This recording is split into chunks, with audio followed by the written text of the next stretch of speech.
एक भारत की राजनीति में भूचाल उस दिन राहुल गांधी की प्रेस वार्ता से आया, जिसका असर सत्तारूढ़ दल को आज तक महसूस हो रहा है। 7 दिन 6 दिन तो ये सदमे में रहे, इन्हें समझ में ही नहीं आ रहा था करें क्या। और अनुराग ठाकुर जी की प्रेस कॉन्फ्रेंस में जो खुलासे हुए, उससे चुनाव आयोग की भूमिका और संगीन हो गई है। ये हमारे जो साथी हैं अनुराग ठाकुर, गोली मारो, गोली मारते कहीं हैं, निशाना कहीं और होता है, लग कहीं और जाती।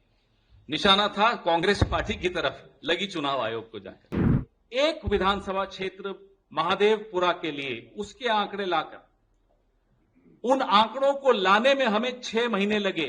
अनुराग ठाकुर बीजेपी के सांसद 6 लोकसभा क्षेत्रों का 6 दिन में सारे आंकड़े उनको मिल गए। बताइए कैसे मिले। 7 अगस्त को श्री राहुल गांधी ने, आप सब ने देखा, आप सब वहां थे, एक भारत की राजनीति में भूचाल उस दिन राहुल गांधी की प्रेस वार्ता से आया, जिसका असर सत्तारूढ़ दल को आज तक महसूस हो रहा है। 7 दिन 6 दिन तो ये सदमे में रहे, इन्हें समझ में ही नहीं आ रहा था करें क्या। फिर इन्होंने क्या किया, फिर इन्होंने अनुराग ठाकुर जी को कल प्रेस कॉन्फ्रेंस के लिए बुलाया, और अनुराग ठाकुर जी की प्रेस कॉन्फ्रेंस में जो खुलासे हुए, उससे चुनाव आयोग की भूमिका और संगीन हो गई है। ये हमारे जो साथी हैं अनुराग ठाकुर, गोली मारो, गोली मारते कहीं हैं, निशाना कहीं और होता है, लग कहीं और जाती। निशाना था कांग्रेस पार्टी की तरफ, लगी चुनाव आयोग को जाकर।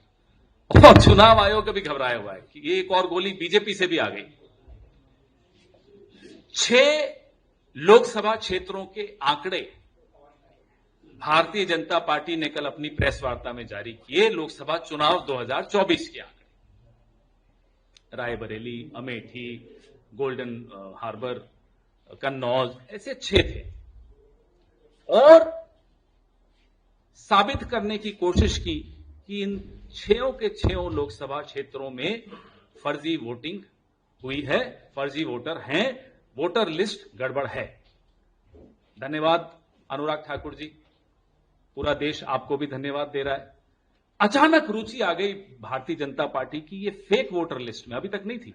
अभी तक हम बोलते थे तो हमें तो नोटिस दे दिए जाते थे, ट्रोल कर दिया जाता था। आप लोग भी शाम को ट्रोल करते थे स्टूडियो में, हमें कोई बात नहीं। लेकिन अब अचानक बीजेपी को भी इंटरेस्ट आ गया, साहब fake voter list. Rahul Gandhi जब प्रेस वार्ता कर रहे थे 7 अगस्त को, लगभग 2:30 बजे प्रेस वार्ता चल रही थी, 2:30 बजे नोटिस आ गया चुनाव आयोग का, हलफनामा दीजिए। अनुराग ठाकुर को प्रेस कॉन्फ्रेंस करे हुए अब 24 घंटे होने वाले हैं थोड़ी देर में। बताइए नोटिस आया हो तो। नंबर 1, जो हम कह रहे थे एक विधानसभा क्षेत्र महादेवपुरा के लिए उसके आंकड़े लाकर, उन आंकड़ों को लाने में हमें 6 महीने लगे, क्योंकि वो प्रिंटेड 7 फुट ऊंची ढेर आपको कागजों का दिखाया, सैकड़ों किलो वजन। एक विधानसभा क्षेत्र महादेवपुरा, 6 महीने लगे कांग्रेस पार्टी को, क्योंकि इलेक्ट्रॉनिक वोटर लिस्ट हमें नहीं दी गई। अनुराग ठाकुर बीजेपी के सांसद 6 लोकसभा क्षेत्रों का 6 दिन में सारे आंकड़े उनको मिल गए। बताइए कैसे मिले। हमारा सवाल है, हमारा सवाल चुनाव आयोग से भी है, हमारा सवाल बीजेपी से भी है।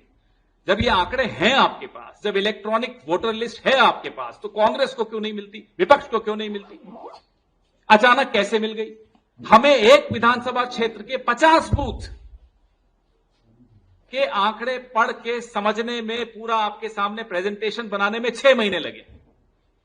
6 दिन में 6 लोकसभा क्षेत्रों के आंकड़े में बार बार दोहरा रहा हूं क्योंकि बहुत महत्वपूर्ण बिंदु है। इनको कैसे मिले? मतलब है चुनाव आयोग के पास, मतलब बीजेपी के पास है, विपक्ष के लिए नहीं है, जनता के लिए नहीं है, मीडिया के लिए नहीं है, सिर्फ और सिर्फ सत्तारूढ़ दल के लिए है।